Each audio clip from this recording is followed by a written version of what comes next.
सबको जय मसीह की। प्रभु का धन्यवाद हो। प्रभु ने और एक समय और एक मौका हमें दिया है प्रभु के वचन पर मनन करने के लिए। हम रोमियो की पत्री पौलुस द्वारा रोमियो के नाम लिखी गई पत्री में से सीख रहे हैं और इस श्रृंखला को आज हम आगे बढ़ाएंगे। जब हम अपने इस संसार की तरफ दृष्टि डालते हैं, जब हम चारों तरफ देखते हैं, मनुष्य की अवस्था के बारे में जब हम सोचते हैं, हम किस निष्कर्ष पर पहुंचते हैं?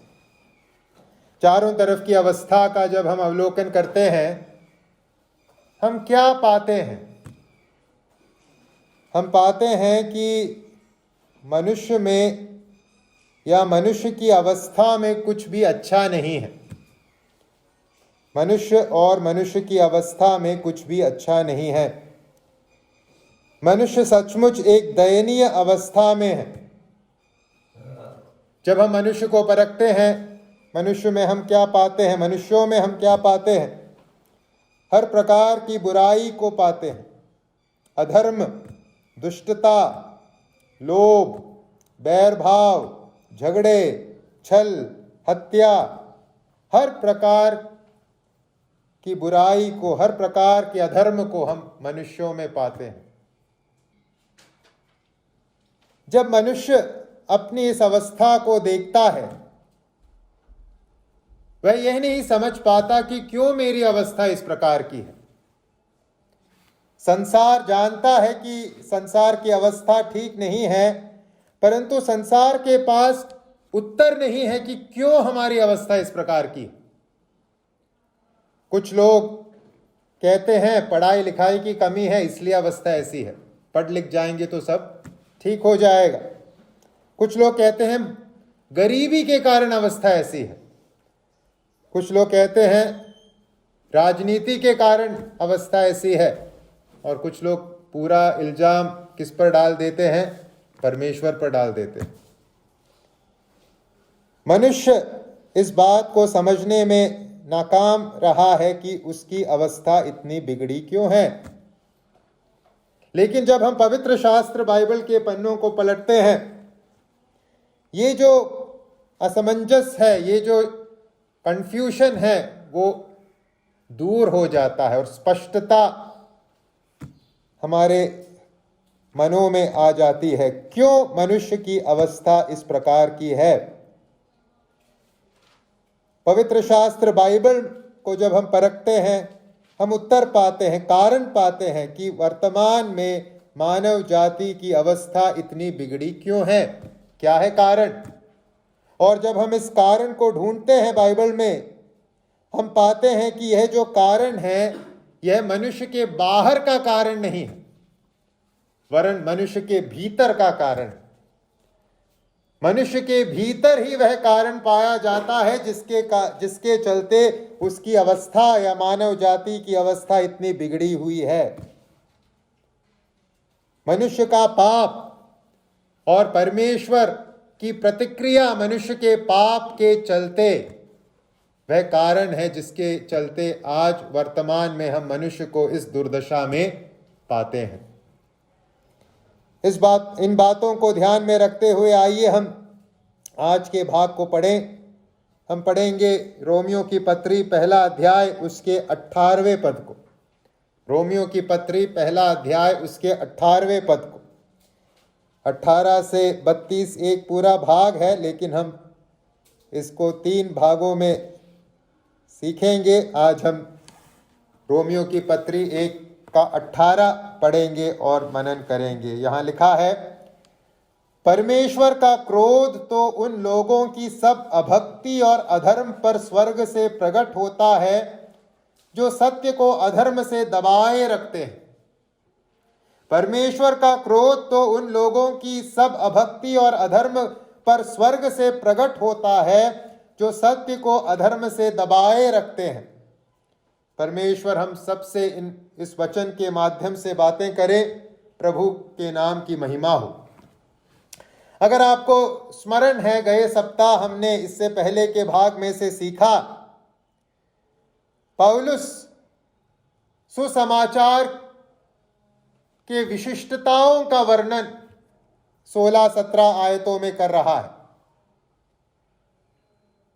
और जिन विशिष्टताओं के विषय में पौलुस ने बात की 16 और 17 आयत में, उनमें एक जो मुख्य विशिष्टता सुसमाचार के विषय में जो हमने देखा वो था, सुसमाचार के माध्यम से परमेश्वर ने अपनी धार्मिकता को प्रकट किया। सुसमाचार की एक विशिष्टता है, सुसमाचार के माध्यम से परमेश्वर ने अपनी धार्मिकता को प्रकट किया है। अर्थात सुसमाचार के माध्यम से परमेश्वर अपनी धार्मिकता को मनुष्यों को दे रहा है, जिस धार्मिकता की मनुष्यों को सबसे अधिक आवश्यकता है, क्योंकि उस धार्मिकता के बिना जो परमेश्वर की है, परमेश्वर के सम्मुख मनुष्य ग्रहण योग्य नहीं बन सकता। परमेश्वर मनुष्य को अपनी धार्मिकता देता है, हर एक उस व्यक्ति को जो विश्वास के माध्यम से सुसमाचार को अपने जीवन में ग्रहण करता है। गए सप्ताह हमने इस बात को देखा।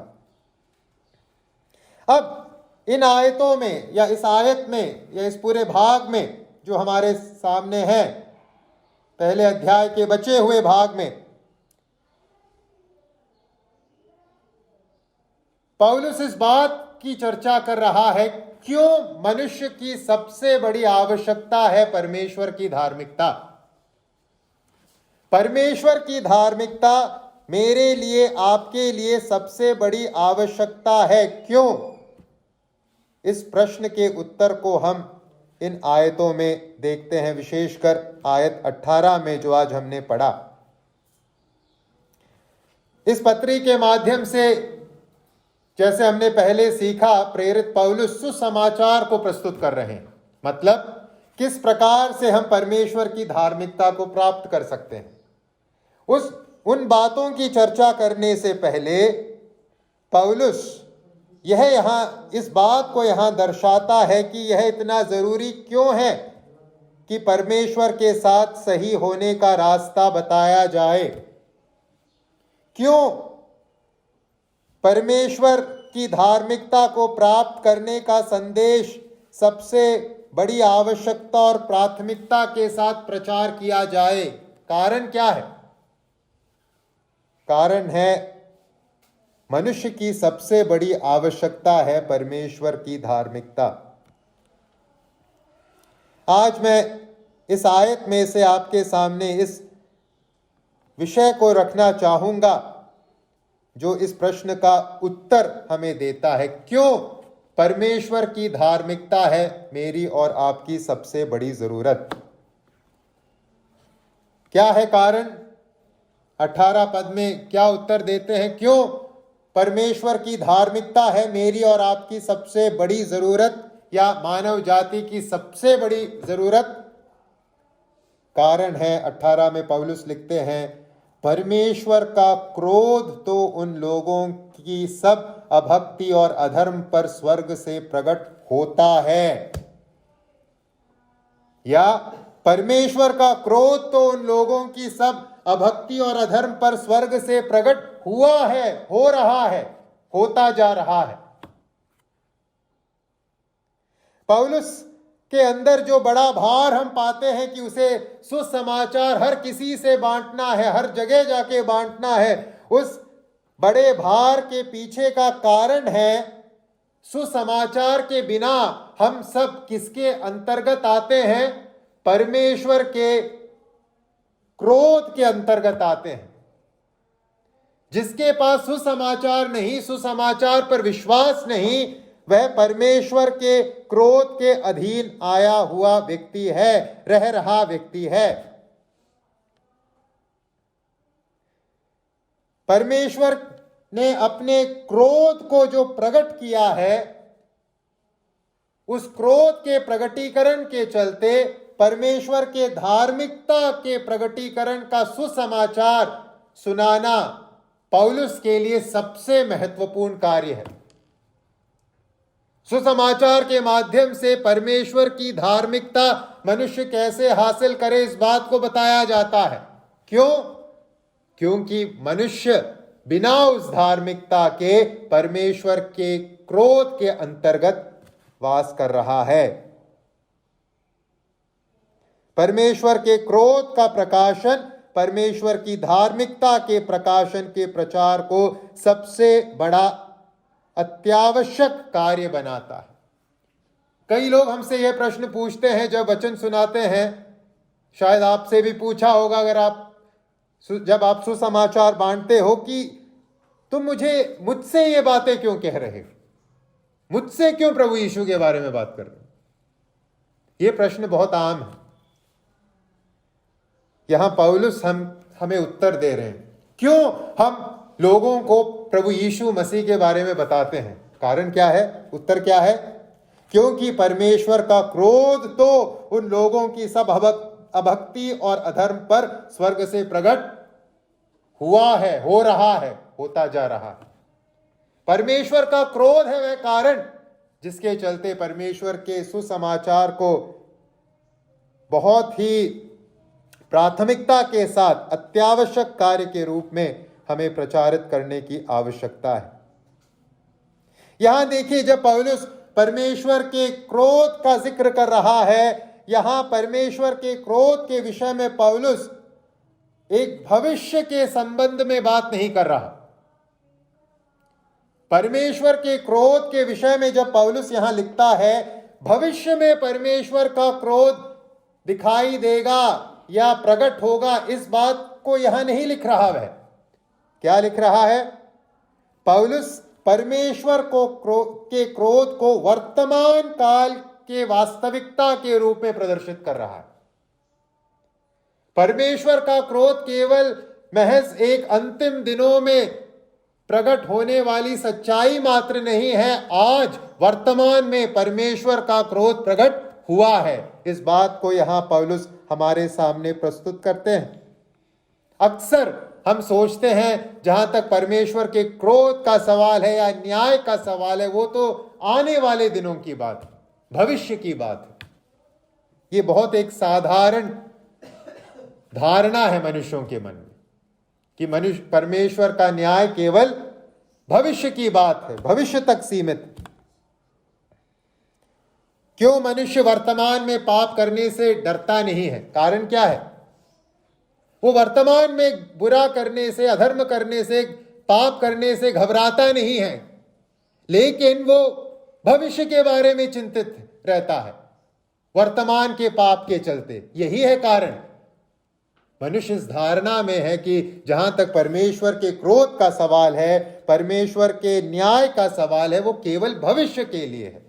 तो वर्तमान में मैं पाप कर लूं, भविष्य का फिर देखेंगे, कुछ करेंगे। यह है मनुष्य की सोच। दुख की बात यह है कि हम विश्वासियों में भी कई बार इस धारणा को हम पाते हैं।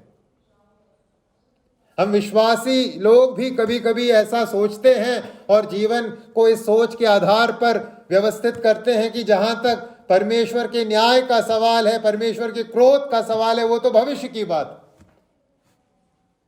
पौलुस यहां इस आयत में ऐसी धारणाओं को नष्ट कर रहे हैं या तोड़ रहे हैं। पौलुस कहते हैं कि परमेश्वर का क्रोध तो उन लोगों की सब अभक्ति और अधर्म पर स्वर्ग से प्रकट होता है, हुआ है, हो रहा है। वर्तमान वास्तविकता के रूप में परमेश्वर के क्रोध को यहां प्रेरित पौलुस दर्शा रहे हैं। सही है कि परमेश्वर के क्रोध का एक अंतिम भविष्य काल में एक अंतिम प्रकटीकरण होगा। प्रकाशित वाक्य के पुस्तक में हम उसके विषय में पढ़ते हैं। थिस्सलुनीकियों की पत्री के अध्ययन में हमने इस बात को सीखा, परंतु उसके साथ साथ यह भी एक सच्चाई है कि आज वर्तमान में परमेश्वर का क्रोध स्वर्ग से प्रकट हुआ है, हो रहा है। परमेश्वर का क्रोध सब प्रकार की अभक्ति और अधर्म पर स्वर्ग से प्रकट हुआ है। यह अब निरंतर प्रगति पर है, वर्तमान में निरंतर प्रगति पर है। जब हम क्रोध शब्द के बारे में सोचते हैं, यहाँ पौलुस कहते हैं परमेश्वर का क्रोध। जो क्रोध शब्द है साधारणतया एक नकारात्मक भावना को दर्शाता है मनुष्यों के संदर्भ में, क्योंकि हम जब क्रोध शब्द का इस्तेमाल करते हैं मनुष्यों के संदर्भ में करते हैं। मनुष्यों के संदर्भ में क्रोध शब्द में एक नकारात्मकता है। उसका कारण है मनुष्य स्वभाव से पापी है और मनुष्य स्वभाव से स्वार्थी है, स्वकेंद्रित है। इस कारण मनुष्य का क्रोध, जहां तक मनुष्य के क्रोध का सवाल है, वह नकारात्मक है, वह गलत। लेकिन परमेश्वर के साथ ऐसा नहीं है। परमेश्वर का क्रोध उसकी कभी न बदलने वाली प्रतिक्रिया है। पाप के प्रति, दुष्टता के प्रति, विद्रोह के प्रति, जिसका आधार स्वयं परमेश्वर की पवित्रता और धार्मिकता है। फिर से दोहराना चाहूंगा, परमेश्वर का क्रोध उसकी कभी न बदलने वाली प्रतिक्रिया है। पाप, दुष्टता और विद्रोह के प्रति, जिसका आधार परमेश्वर की पवित्रता और धार्मिकता ही है। परमेश्वर का क्रोध वास्तव में उसके पवित्र और धर्ममय विशिष्टताओं का एक भाग है। क्योंकि परमेश्वर धर्मी है, क्योंकि परमेश्वर पवित्र है, इसलिए परमेश्वर का क्रोध एक वास्तविकता है। क्योंकि परमेश्वर धर्मी है और पवित्र है, इसलिए परमेश्वर को पाप का न्याय करना होगा। परमेश्वर पाप को नजरअंदाज नहीं कर सकते। परमेश्वर पाप को यूं ही जाने नहीं दे सकते। परमेश्वर अपने धार्मिकता और पवित्रता के अंतर्गत अपने पवित्र क्रोध को दर्शाते हैं पाप के विरुद्ध।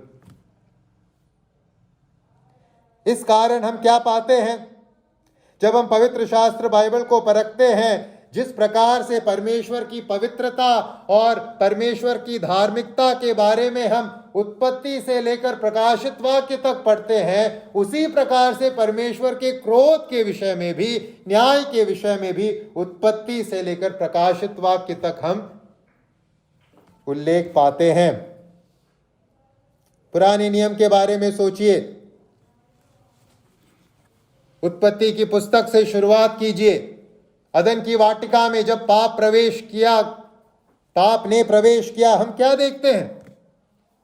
हम देखते हैं इसी वास्तविकता को। परमेश्वर का क्रोध स्वर्ग से प्रकट हुआ है। जब आदम और हव्वा ने पाप किया, परमेश्वर ने दंड की आज्ञा सुनाई। आज जब हम अपने इस संसार में लोगों को मरते देखते हैं, मृत्यु के अधीन जाते हुए देखते हैं, हम क्या देख रहे हैं? क्या है वह वास्तविकता? यही है कि परमेश्वर का क्रोध स्वर्ग से प्रकट हुआ है। जब एक स्त्री प्रसव पीड़ा से गुजर के बच्चे को जन्म देती है, हम क्या देखते हैं? यही वास्तविकता कि परमेश्वर का क्रोध स्वर्ग से प्रकट हुआ है। जब एक किसान पसीना बहाकर बहुत मेहनत करने के बावजूद फसल के रूप में छोटा सा एक भाग प्राप्त करता है, अपने मेहनत के अनुरूप जब वह कटनी नहीं काट पाता, हम क्या पाते हैं? हम इसी बात को पाते हैं कि परमेश्वर का क्रोध स्वर्ग से प्रकट हुआ है।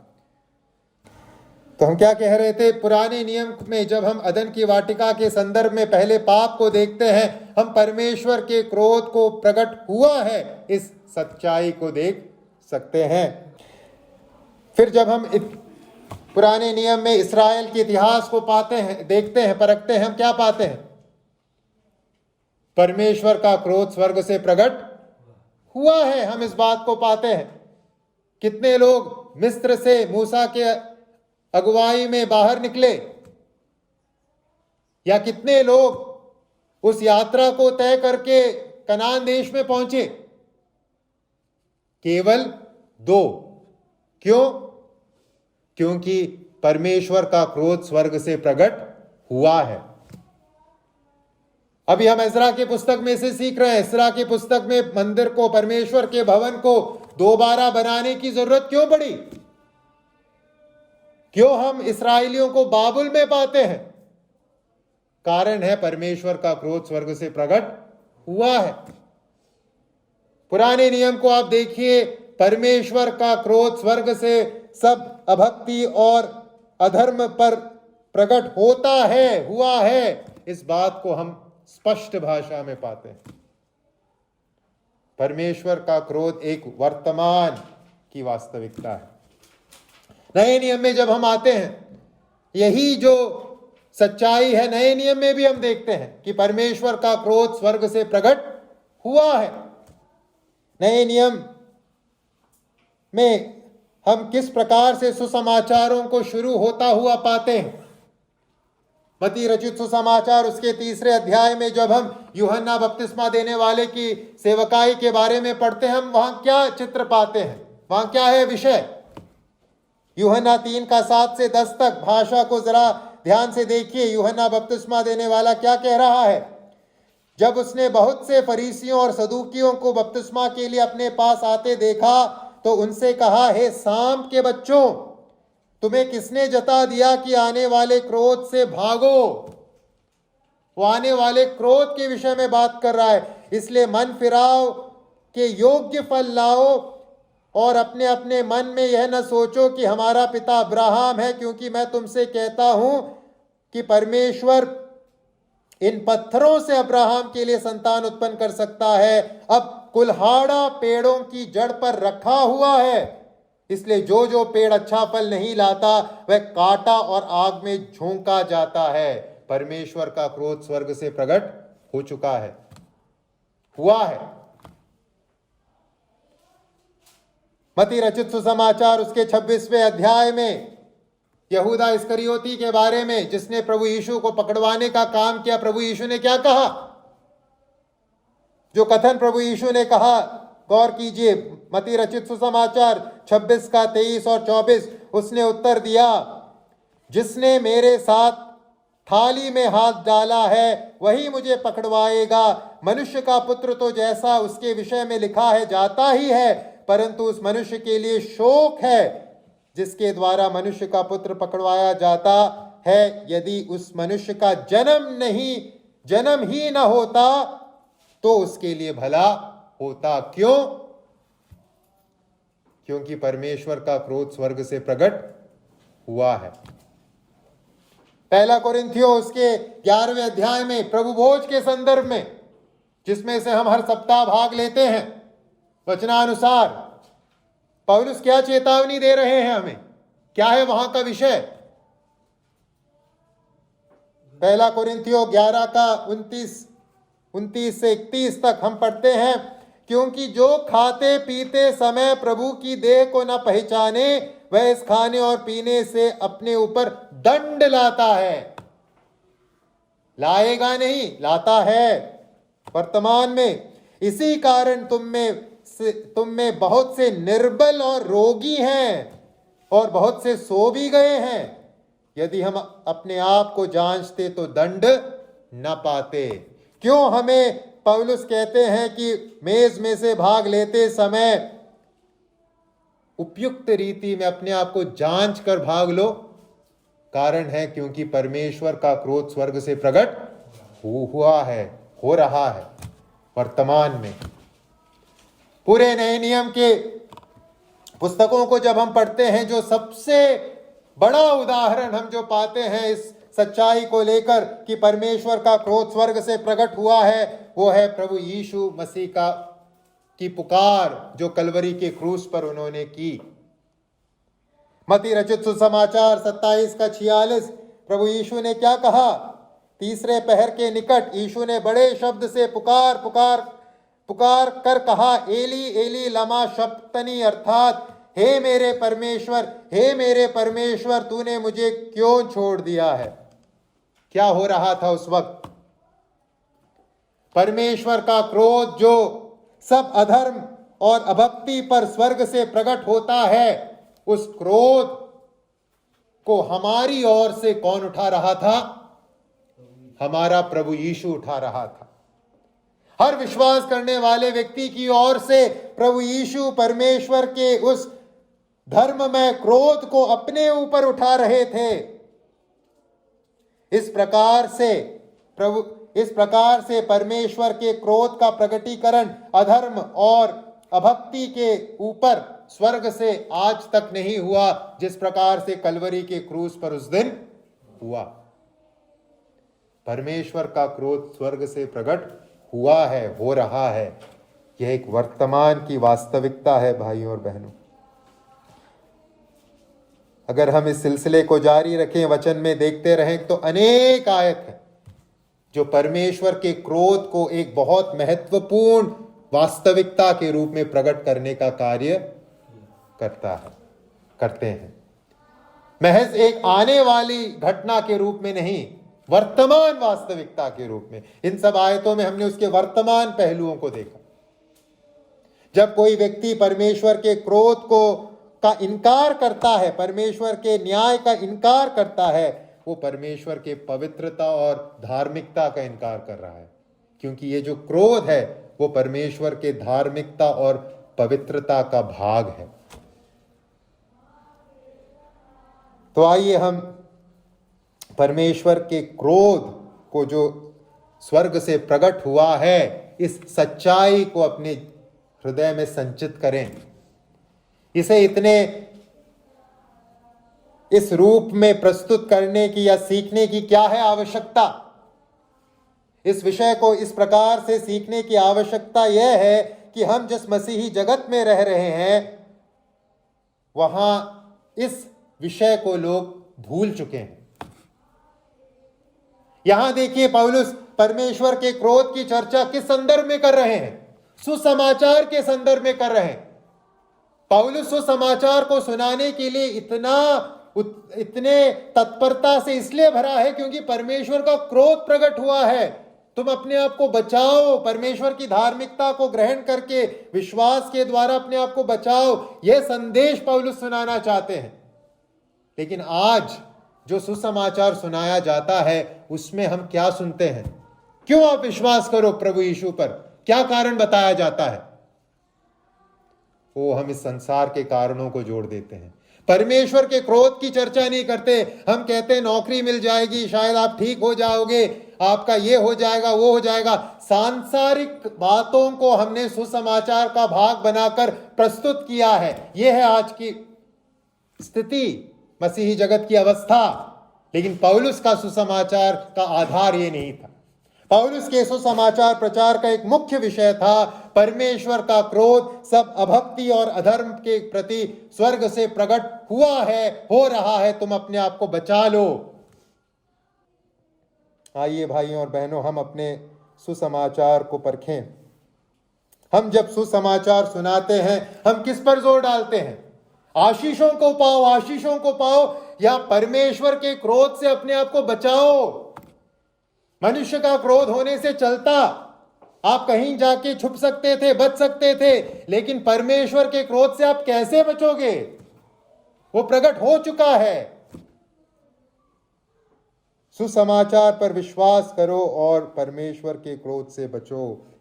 यही हमारे सुसमाचार प्रचार का भी एक मुख्य विषय होना चाहिए। एक जमाना हुआ करता था जब प्रभु के दास इस प्रकार का वचन सुनाया करते थे। जॉनथन एडवर्ड्स करके प्रभु का एक बड़ा दास हुआ करता था, जॉनथन एडवर्ड्स। उन्होंने एक संदेश सुनाया, Sinners in the hands of an angry God. क्रोधित परमेश्वर के हाथों में पापी मनुष्य।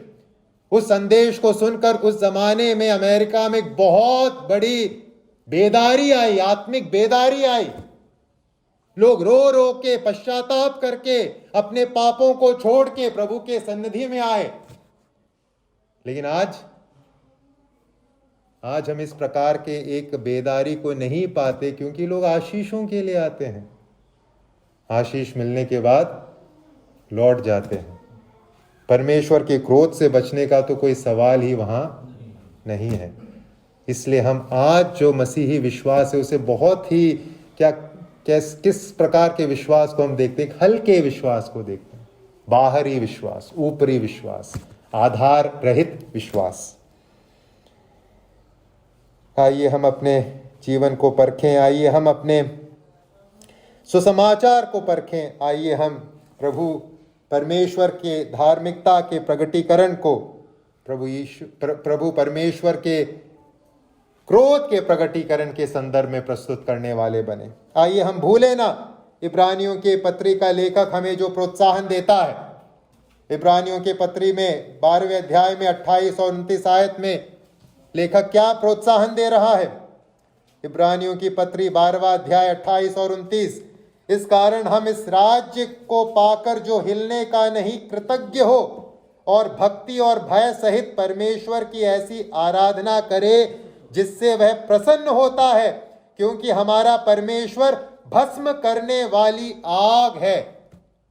इब्रानियों 12 का 28 और 29, इब्रानियों 12 का 28 और 29। आइए भाई और बहनों, हम इस बात को न भूलें अपने परमेश्वर के बारे में, सृष्टिकर्ता परमेश्वर के बारे में, कि वह भस्म करने वाली आग है।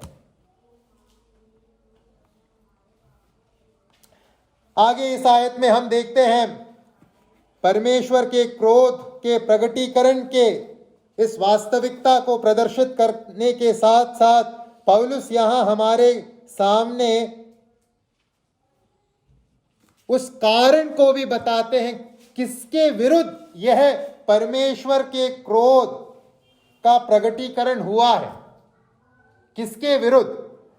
18 में किसके विरुद्ध परमेश्वर के क्रोध का प्रगटीकरण हुआ है? सब अभक्ति और अधर्म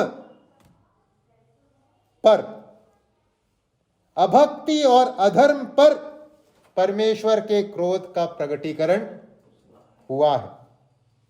अभक्ति और अधर्म पर परमेश्वर के क्रोध का प्रगटीकरण हुआ है। जहां कहीं भी अभक्ति है, जहां कहीं भी अधर्म है, वहां आपको क्या मिलेगा? परमेश्वर का क्रोध। जहां भी अभक्ति की अवस्था है, जहां भी अधर्म की अवस्था है, वहां परमेश्वर का क्रोध एक आवश्यक भाग के रूप में प्रस्तुत होगा। परमेश्वर का दंड, न्याय एक आवश्यक भाग के रूप में प्रस्तुत होगा। ये सिक्के के दो पहलू हैं, हेड्स और टेल्स। जहां हेड है वहां टेल होगा, जहां टेल है वहां हेड होगा। जहां भक्ति है, जहां अधर्म है, वहां परमेश्वर का न्याय और दंड है। यह एक वास्तविकता है। जहां तक अभक्ति और अधर्म का सवाल है, संसार में शायद अभक्ति और अधर्म से आपको नाम मिले, आपको फेम मिले, प्रसिद्धि मिले, आपको सम्मान मिले, आपको धन मिले इस पाप में जगत में। लेकिन इस बात को ध्यान में रखें, जहां अभक्ति है, जहां अधर्म है, वहां यकीनन परमेश्वर का क्रोध कार्य करता है। संसार में तो नाम मिल जाएगा, संसार में ख्याति मिल जाएगी, धन मिल जाएगा, सब कुछ मिल जाएगा, लेकिन संग क्या मिलेगा? परमेश्वर का क्रोध, परमेश्वर का न्याय, परमेश्वर का दंड। क्योंकि परमेश्वर का क्रोध अभक्ति और अधर्म पर स्वर्ग से प्रकट हुआ है। जो सबसे बड़ा खतरा मेरे लिए है, आपके लिए है, वो बाहर से नहीं है। सबसे बड़ा खतरा मेरे लिए, आपके लिए जो है, वो हमारे अंदर की वास्तविकता है। अधर्म और अभक्ति हृदय की वास्तविकता है, और यही है मेरे लिए, आपके लिए सबसे बड़ा खतरा। मनुष्य के लिए सबसे बड़ा खतरा है मनुष्य की अभक्ति, मनुष्य का अधर्म। क्योंकि उसके अभक्ति और अधर्म के चलते ही वह परमेश्वर के न्याय को या परमेश्वर के क्रोध को पाता है, और किसी के अधर्म या अभक्ति के चलते नहीं।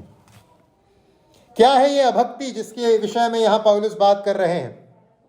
सरल भाषा में कहेंगे, अभक्ति से तात्पर्य है वह पाप जो हम परमेश्वर के विरुद्ध करते हैं। परमेश्वर के विरुद्ध किया गया पाप है अभक्ति।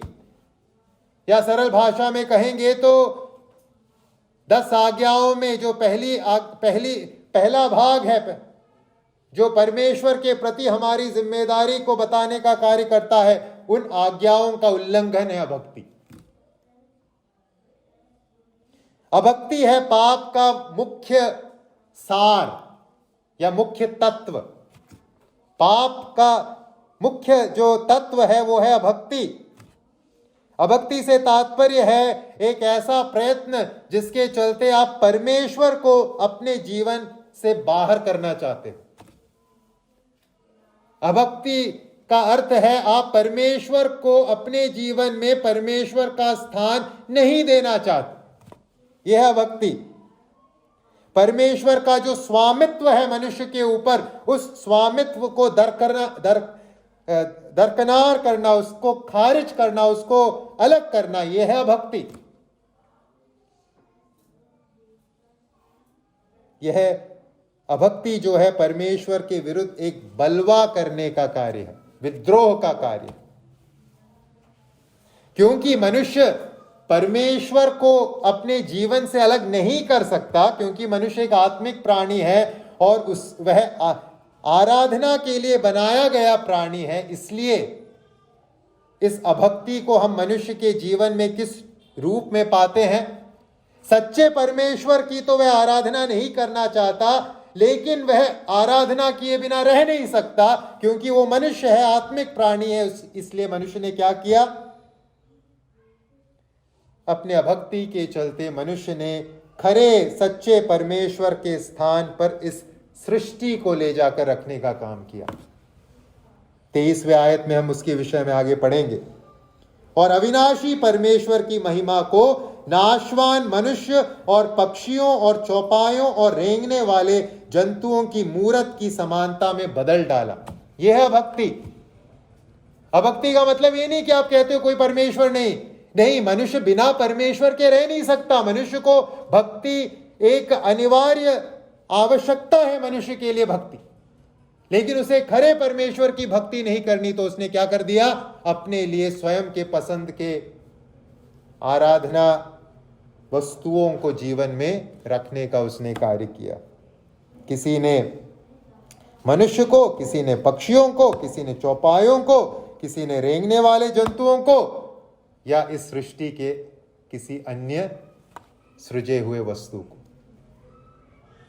तो अभक्ति का तात्पर्य यह नहीं है कि कोई किसी प्रकार की भक्ति करता ही नहीं है। अभक्ति से तात्पर्य है जिसकी भक्ति करनी है उसकी भक्ति आप नहीं कर रहे। सृष्टिकर्ता परमेश्वर के प्रति भक्ति नहीं है। जब हम इस संसार में पाप के प्रवेश के बारे में सोचते हैं, अदन की वाटिका में जो पाप का प्रवेश हुआ वह अभक्ति का सबसे बड़ा उदाहरण है। जब आदम और हव्वा ने उस वृक्ष के फल को तोड़कर खाया, उस वर्जित वृक्ष के फल को तोड़कर खाया, वो क्या दर्शा रहे थे? वो अभक्ति दर्शा रहे थे। क्यों? हव्वा ने उस वृक्ष के फल को तोड़ा और खाया, क्योंकि उसने शैतान द्वारा कहे झूठ पर विश्वास किया। क्या था शैतान का झूठ? उत्पत्ति 3:5 में हम पढ़ते हैं, वरन परमेश्वर आप जानता है कि जिस दिन तुम उसका फल खाओगे उसी दिन तुम्हारी आंखें खुल जाएगी और तुम भले बुरे का ज्ञान पाकर परमेश्वर के तुल्य हो जाओगे। शैतान ने कहा तुम इस फल को खाओगे तो किसके जैसे बन जाओगे? परमेश्वर के तुल्य हो जाओगे। और क्योंकि हव्वा चाहती थी कि वो परमेश्वर के तुल्य रहे, क्योंकि हव्वा नहीं चाहती थी कि वह परमेश्वर के अधीन रहे, क्योंकि वह अपना प्रभु स्वयं बनना चाहती थी, उसने क्या किया? उसने उस फल को तोड़ा और खाया। तो अभक्ति से तात्पर्य है मनुष्य परमेश्वर के अधीन रहने के लिए तैयार नहीं है। मनुष्य परमेश्वर के इच्छा के अनुसार परमेश्वर की महिमा के लिए जीवन जीने के लिए तैयार नहीं है। यही है अभक्ति। जहां तक भक्ति का सवाल है, भक्ति का मूल जो भावना है, भक्ति की मूल जो भावना है वो है परमेश्वर के इच्छा के अंतर्गत हम अपने आप को समर्पित करें, सौंपें। अभक्ति की मूल भावना है कि परमेश्वर की इच्छा से हमारा कोई वास्ता नहीं है। भाई और बहनों, आइए हम अपने जीवन को परखें। हम किस प्रकार की भक्ति को दिखा रहे हैं, सच्ची भक्ति या अभक्ति? क्या हमने परमेश्वर के अंतर्गत अपने आप को सौंपा है, या हम विद्रोह की अवस्था में हैं, बलवा की अवस्था में? दूसरा जो कारण परमेश्वर के क्रोध के प्रकट होने के पीछे जो पौलुस यहां लिख रहे हैं वो है अधर्म, अभक्ति और अधर्म। जहां अभक्ति है वहां अधर्म का होना अनिवार्य है। अभक्ति और अधर्म दो जुड़वे बच्चों के जैसे हैं। जहां अभक्ति है वहां अधर्म अनिवार्य रूप से होगा, क्योंकि अधर्म को अभक्ति ही जन्म देती है। अधर्म को अभक्ति ही जन्म देती है। हमने अभक्ति के बारे में कहा, अभक्ति परमेश्वर के विरुद्ध किया गया पाप है। अधर्म क्या है? अधर्म मनुष्य के विरुद्ध किया गया पाप। अब अधर्म से तात्पर्य है दूसरों के प्रति, मनुष्य के प्रति हमारी जो मूल जिम्मेदारी है उसको न पूरा करते हुए, उसके विरुद्ध जाते हुए जीवन जीना, एक दूसरे से प्रेम करना, सत्य के राह पर चलना, न्याय करना। जब हम इन मूल जिम्मेदारियों को, जो सामाजिक जिम्मेदारी है, उसको हम पूरा नहीं करते, हम क्या करते हैं? अधर्म के कार्यों को करते हैं। अधर्म का जीवन से तात्पर्य है 10 आज्ञाओं की दूसरी जो श्रेणी है, दूसरा जो भाग है, सामाजिक आज्ञाओं को जहां दिया गया है उनको तोड़ते हुए जीवन जीना, उनके उल्लंघन में अपने जीवन को जीना।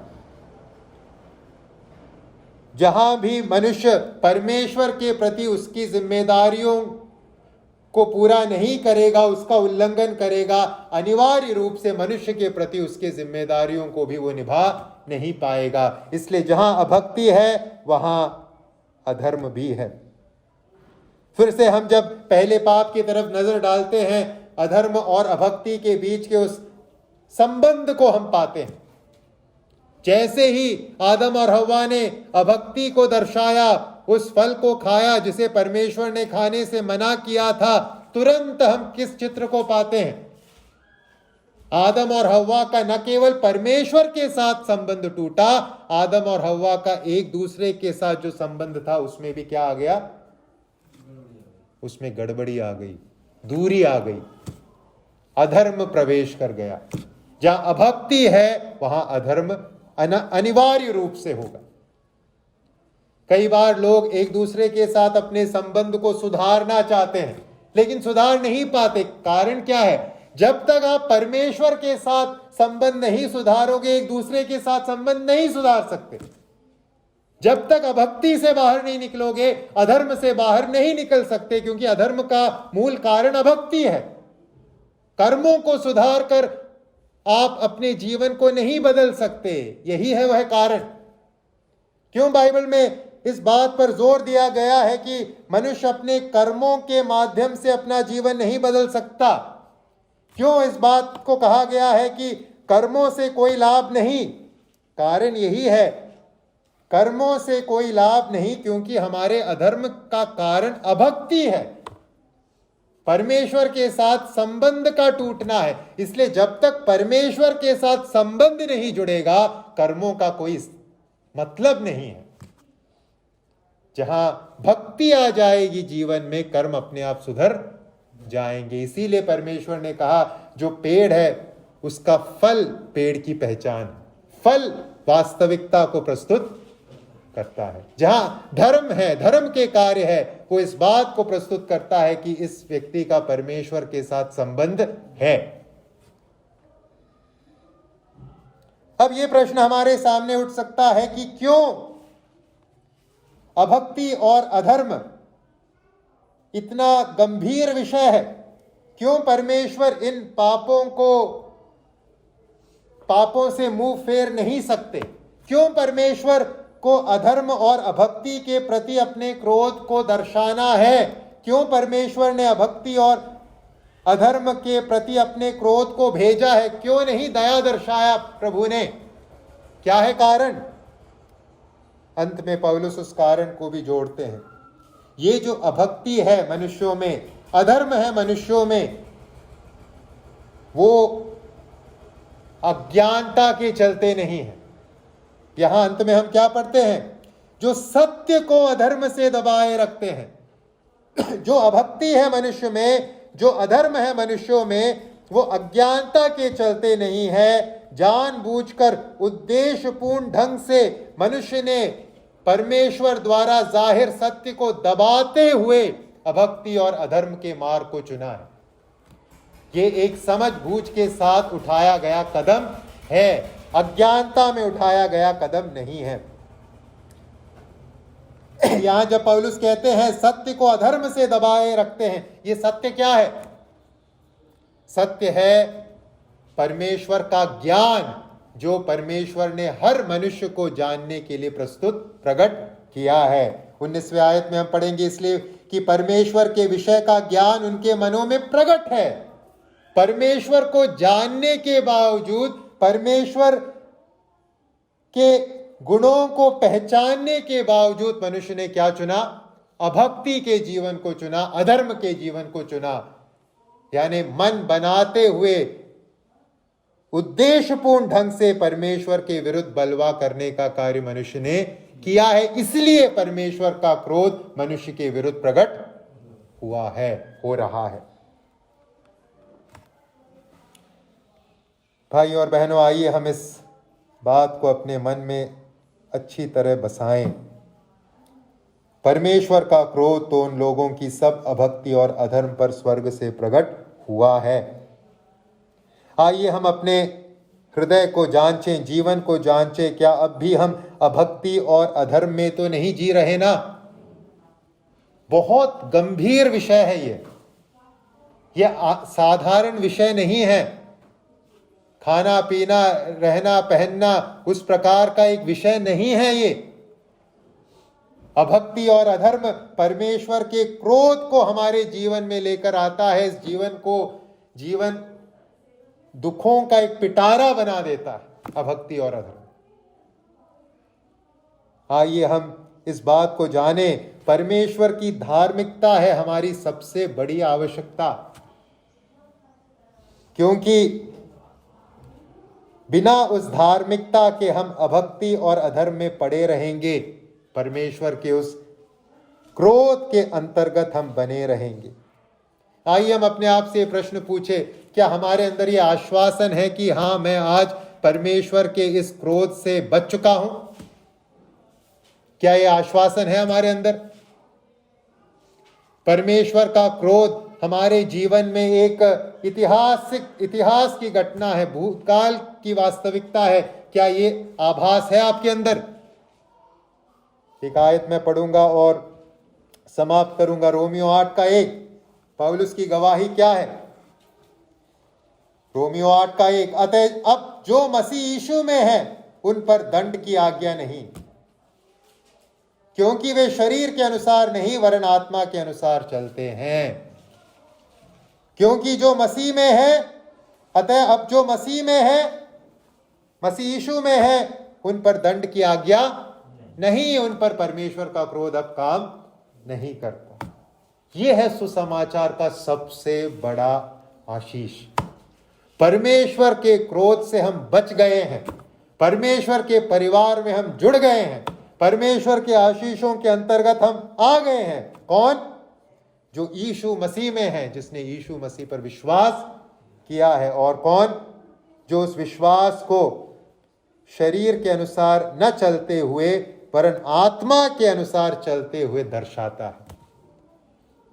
तो आइए हम भी गंभीरता के साथ, तत्परता के साथ परमेश्वर के सुसमाचार को, धार्मिकता प्राप्त करने के संदेश को सुनाने वाले बने। क्यों? क्योंकि जो इस संदेश को नहीं ग्रहण करेगा वो परमेश्वर के क्रोध के द्वारा नष्ट कर दिया जाएगा। क्या हम चाहेंगे हमारे लोग उस अवस्था में जाएं? ये बहुत गंभीर विषय है। तो आइए हम सुसमाचार को लेकर लज्जित न हो। ये लोगों को बचाने का कार्य है परमेश्वर के क्रोध से, जिस क्रोध का अंतिम परिणाम है आग और गंधक की झील, दूसरी मृत्यु, जिससे हम बच चुके हैं। आइए हम लोगों को भी बचाने का कार्य करें। हम जीवन में अभक्ति और अधर्म को स्थान न दें। परमेश्वर हम सबकी सहायता करें।